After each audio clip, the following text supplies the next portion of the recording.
kami ni. Angos. Ganda rito. Ganda bumiyahe. Pagaling. Walang ka-traffic. Walang ka ano sa daan. Ang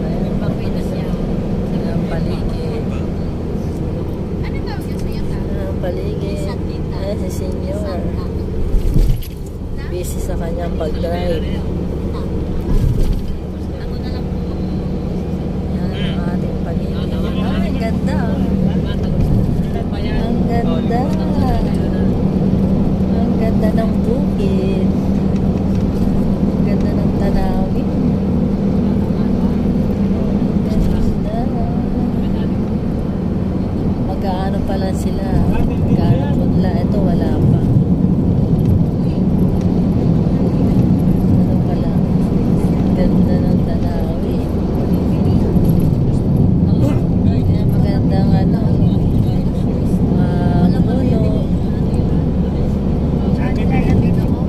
Nag-ano na sila, nag-aani na yung iba. Oh, nag-aani na nila ang kanilang palay. Wala na ang iba. Nag-aani na nila. Ang ganda, ang gandang tingnan, nakakamiss. Yan.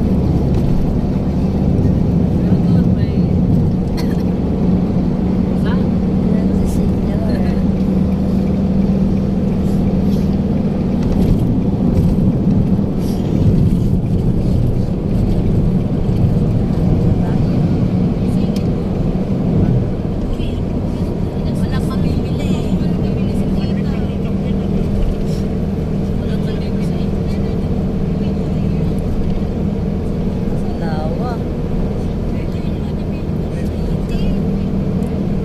Walang saan lugar na. Anong lugar na to? Ito na alam. Basta ako nagagandahan sa paligid. Wala alam kung saan lugar to. Yan si Senyor.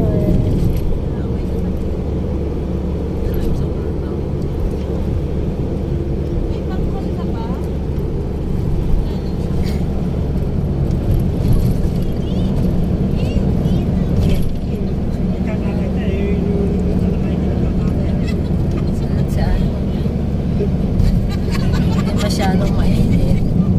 Matamtaman lang. Nakasayahan sila dun sa likod. Nagkukwentuhan sila. Dire-diretso lang ang biyahe. Dire-diretso lang. Walang ano. Walang traffic. Dito lang walang traffic sa papuntang probinsya. Pero pag sa atin sa Manila, asahan mo ang traffic. Yan. Kaya wala tayong tulog. Walang tulog. Sila Lamegya.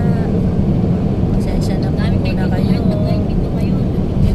Makakabisita, makakatalo sa inyo mga tahanan. Dahil ang Lola Media ay uwi muna.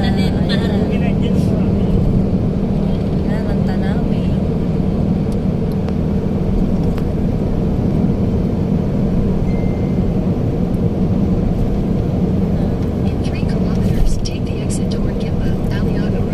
Nasa Gimba pala kami.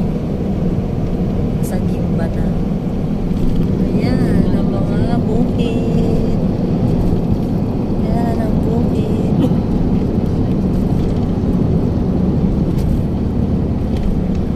Gandang tingnan ang mga bukid. Ang gandang tingnan.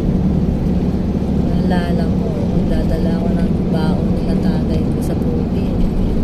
Pati ako, nagkagapas din.